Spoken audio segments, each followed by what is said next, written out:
today's video how to record vocals in FL Studio. I have FL Studio 20. So I'm on FL Studio now. Let me just quickly show you my microphone setup. So I have a Rode microphone which has a audio interface. I believe it's an XLR cable which connects from the interface to the microphone, and then I have a USB-C cable connecting from the audio interface into the MacBook Pro which I'm using. So this is the setup I have. What you need to do is first go onto FL Studio. Once everything's connected, you need to make sure you go onto options here and then press audio settings, and you can see the default audio interface is going to be the MacBook Pro speakers. So you need to click this and change it to the actual microphone. So you can see here that one of the other core audio devices is the Rode AI1 microphone. So we're going to select that now. So that is now going to work if we decide to record some vocals. It will be recorded via the microphone instead of via the MacBook speakers and microphone. So let's just go on to the mixer. So we're going to go into the mixer here. We're going to choose one of the inserts here on the mixer, and we're going to direct the vocals to come through on this mixer. So we're going to arm the disc recording to one of these inserts. So let's just do it on insert 1. So we've selected that here now, and just on the audio input source here, we're going to select the Rode AI1 microphone. So that's been selected now, and you can automatically see that as I'm speaking into the microphone, you can see the audio being detected right here. So everything seems ready to go. What we're going to do is just press the record button, which is here on the top. And now, as you can see, I'm talking into the microphone, but it's not going to record straight away. What you have to do is press the spacebar button. It's going to count you down, and then you can start recording your audio. And now one further thing that you need to make sure is you need to make sure you press song before you start recording, because then that means that the audio will kind of be recorded and be inputted in this track area here, whereas if it's kept on pattern, it will just remain just in this channel rack which is located here. So the audio recordings will just remain here, and if you wanted to kind of put it onto the main track here, you'd have to drag the audio from here to the actual song. So make sure you have song highlighted here, and let's go ahead and do a recording. So we've got the record button pressed here, and we're going to press spacebar. And now audio is being recorded directly into this area here. So this is the way to record audio vocals. Let's just hear this back.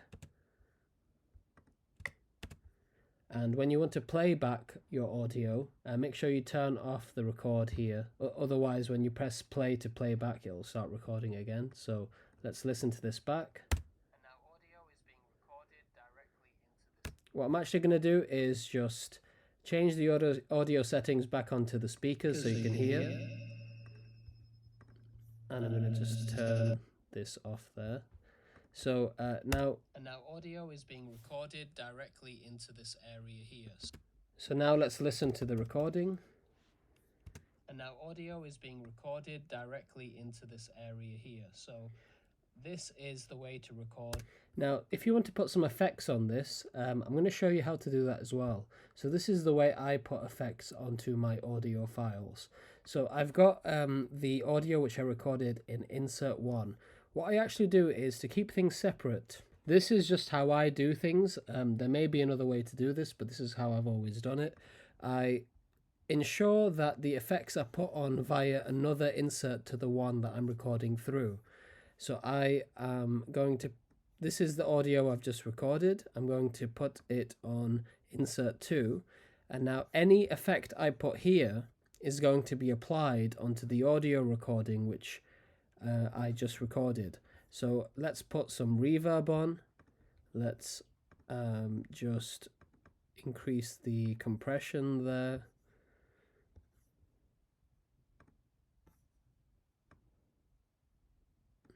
And let's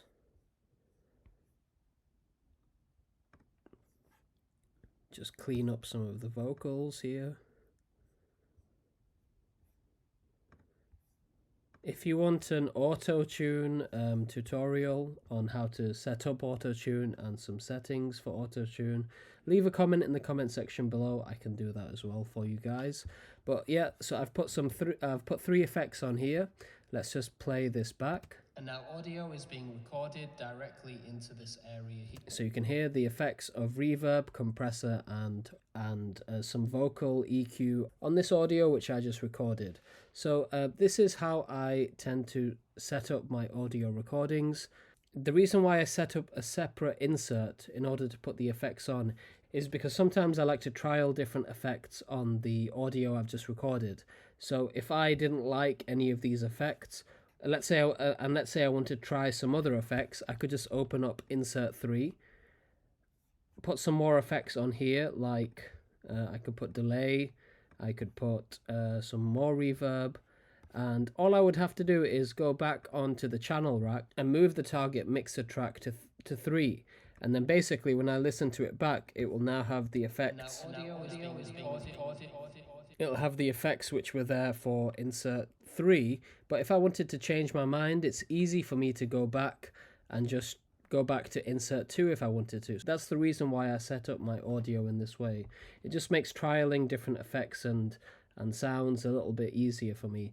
So that's how I've always done it. And sometimes as well, if you put the effects directly on insert 1, because I've recorded my audio through insert 1, if I put the effects here on insert 1, when I record the audio, the effects automatically come straight onto the audio. Sometimes that's useful, but sometimes it kind of gets in the way because you don't always want the same effects on every audio recording. So I find just to have a simple one here and then add the effects on separately through different inserts is probably my preferential way to record my audio. So I hope this video hasn't been too confusing.